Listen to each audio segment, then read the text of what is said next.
Hello friend, कैसे हो। जैसे कि आप सब जानते हैं कि एनटीपीसी के पेपर चल रहे हैं, तो उसके आधार पर 18 अगस्त वालों के लिए यानी कल किसका पेपर है उसके लिए बहुत इम्पोर्टेंट क्वेश्चन है मैथ के। आओ देखते हैं, जल्दी जल्दी वीडियो को पूरा कर लेते हैं। 204, 507, 174 का एचसीएफ ज्ञात करें। तो एचसीएफ यानी कि और ऑप्शन ये रहे इनके, तो यानी कि इनमें से देख लो किससे भाग हो रही संख्या। 13 से, तो 204 नहीं होने का भाग, तो इसे ख़त्म करो। 13 से ये भी नहीं होगा, 13 3 39, ये तो हो रही है, ये वाली हो रही है, इसे करके देख लो। 13 कम 13 और 4 बचा, तो हमारा ये भी नहीं होने का, 13 तो है नहीं ऑप्शन में। अब 17 से देखो करके, 17 से 17 कम 17, तो ये भी नहीं हो रही भाग, तो 17 भी हमारा ऑप्शन में नहीं है। 2 से ये 507 नहीं होने की, तो नहीं है, 2 भी है, ठीक है। 3 से 3 सिंह 18, 3 8 24, 3 कम 3, 3 सिंह 18 और 2 3 27, 3 5 3 8 24, यानी कि इसका 3 आंसर सही होगा। तो ऐसे अब इसका कितना है, 3। इस तरीके से क्वेश्चन पूछे जा रहे हैं। अब देखते हैं, 3 संख्या 4 5 और 6 के अनुपात में है, तो उनका एलसीएम तो 180 है, तो उनका एचसीएफ ज्ञात करना। तो 4 5 और 6, 4 और 5 6, इनका एलसीएम देखो कितना है। 4 और 5 का एलसीएम 2 5 20 बीतिया 60, यानी कि 60 तो इनका एलसीएम होगा। 60 एलसीएम, और एलसीएम हमारा कितना दे रखा हमने 180, तो क्या गुना, 3 गुना। इनका ही एचसीएफ पढ़ लो, तो एचसीएफ कितना आएगा, 1, तो 1 की 3 में गुना कर दो, तो इनका एचसीएफ 3 आएगा। तो इनका एचसीएफ कितना आएगा, 3 HCF। पेन नहीं चल रहा भाई। एचसीएफ कितना है, 3, ये 3 है एचसीएफ। कितने प्रतिशत वार्षिक दर से कोई धनराशि साधारण ब्याज पर 7 वर्षों में स्वयं की दोगुनी होती है। तो स्वयं की दोगुनी हो रही कितने वर्षों में, 7 में, 7 वर्षों में, ठीक है। तो हमें 1 पे 1 ब्याज मिला, ठीक है, 1 पे 1 ब्याज मिला, गुना कितने वर्षों में, 7 में, बटे में 100। तो 100 की जब हम गुना कर लेंगे तो 100/7 आ जाएगा हमारा। जब 7 से हम इसे काटेंगे, 7 एकम 7, कितना बचा, 3, 30 7 चौक 28, 2/7 प्रतिशत दर से, जो हमारी दर लिकट गई 14 से 2/7 प्रतिशत से। और आगे देखते हैं, एक किसी काम को 4 दिन में करता है। एक किसी काम को जो करता है वो 4 दिन में करता है, ये 4 दिन में। बी उसी काम को 5 दिन में करता है, ठीक है। तो दोनों एक साथ करेंगे तो कितने दिन में कर देंगे, तो देखते हैं। इनका एलसीएम कितना है, 20, 4 पंजे 20, 5 चौका 20, तो कितने में, दोनों एक साथ करेंगे तो 20 बटा, इन दोनों को जोड़ लो, 4 + 5 को, तो कितना हो जाएगा, बटे में 9, तो 9 दूनी 18, तो कितना बचा, 2/9 दिन में, 9 दिनों में पूरा कर लेंगे, जो कि ये आंसर है हमारा, ठीक है। आओ आगे देखते हैं।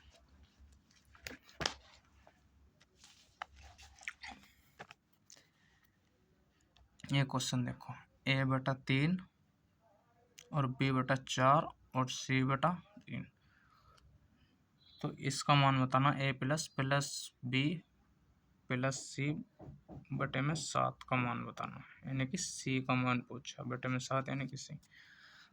तो A का मान हमारा जो रहेगा इसमें, A का मान जो रहेगा वो 3 रहेगा, क्योंकि इनके गुना करेंगे फिर भी गुना करके इनके आ जाएगा A का मान, ठीक है। तो इसमें और इनका मान ये इधर लो, तो A का मान कितना, 3, B का मान 4, C का मान 7, तो इस कंडीशन में धर लो।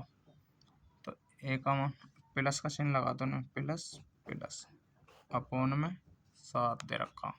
ठीक है, तो 7 देखते हैं। 3 7 10 और 14 बटा 7, 7 दूनी 14, 2 आंसर। ठीक, 2 आंसर आ गया। इसे सॉल्व करा जाओ हमने। यही कह रहा सरलीकरण से क्वेश्चन।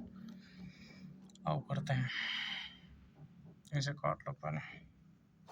24 चौक 96 40 प्लस, अब जो का दे रखा तो सबसे पहले का करेंगे हम, तो 11 11 बार ये कट गया तो प्लस 11।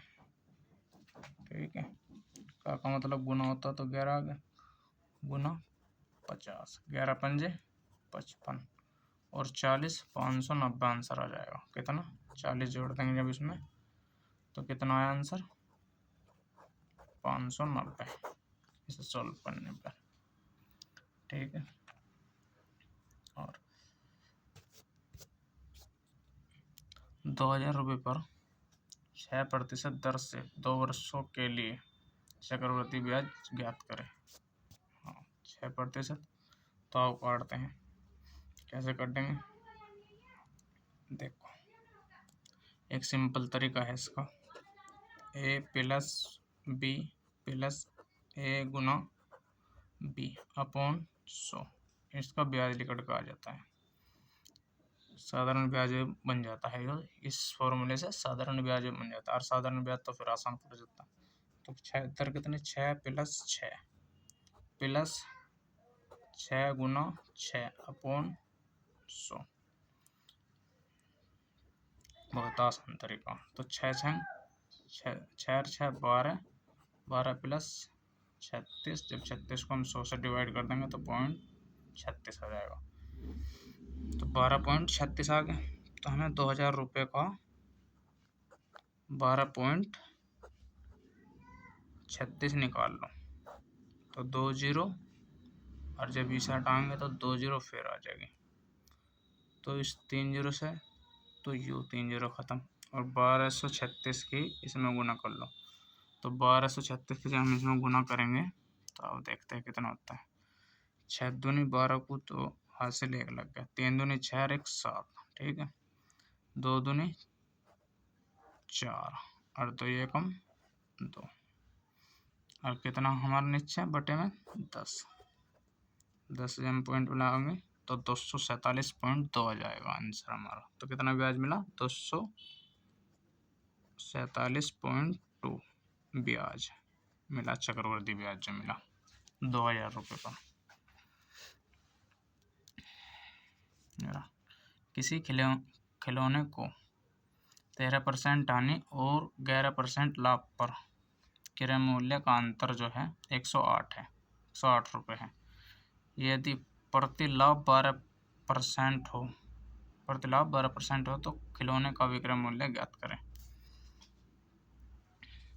तो हमने माना 100, पहले उन्होंने कही 13% की हानि, जब इस पर हम 13% की हानि कर देंगे, 13% की हानि तो कितने में गई, 87 में, और 11% का लाभ कर देंगे तो कितने में, 111 में।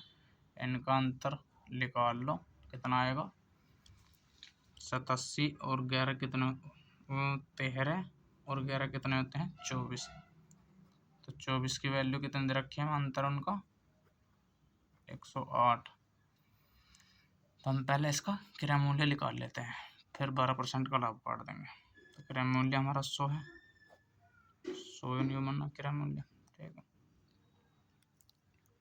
8 थे 24, नहीं 4 से काटो, 6 से, 6 चौका 24, 6 एकम 6, 6 एकम 6 हो गया, 4 बचा, 6 अट्ठे 48। ठीक, 4 से जब हम इसे काट देंगे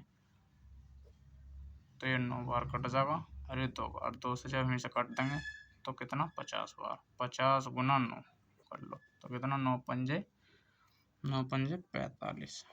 ठीक, 9 पंजे 45, और 450 का 12% काट दो।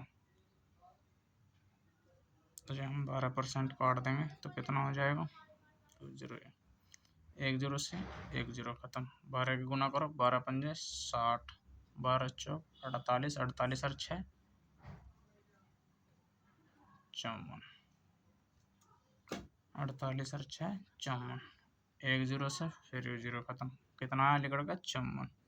54 को हम इसमें ऐड कर देंगे 450 में। तो 450 में जब 450 में इसे ऐड कर देंगे 54 को, तो कितना हो जाएगा 504। तो कितना है हमारा विक्रय मूल्य? विक्रय मूल्य 504। वीडियो अच्छी लगी हो तो लाइक और सब्सक्राइब जरूर करें और शेयर भी करें अपने यार दोस्तों को। ये कल के शिफ्टों में आने वाले क्वेश्चन है जो कि इस आधार पे पूछे जाएंगे। डिजिट चेंज हो सकती है पर क्वेश्चन चेंज नहीं होगा, चाहे देख लेना। और मैं बता देता हूँ, आपका एचसीएफ से भी जरूर क्वेश्चन आएगा, एक पक्का कह रहा हूँ, एचसीएफ से क्वेश्चन आएगा एनटीपीसी के पेपर में कल फर्स्ट शिफ्ट में, ठीक है। और चक्रवर्ती ब्याज ये भी पक्का आएगा, और साधारण ब्याज से भी एक पक्का क्वेश्चन आएगा, ठीक है। इस मारो देख के जाओ वीडियो को इसे, और ज़्यादा से ज़्यादा लाइक और शेयर करें। मैं क्वेश्चन दिखा देता हूँ मैं एक बार, बहुत ही इम्पोर्टेंट क्वेश्चन है, किसी आधार पर तो लाए होऊंगा मैं, जो कि इतना पक्का कह रहा हूँ। अपने यार दोस्तों को ज़रूर शेयर करें।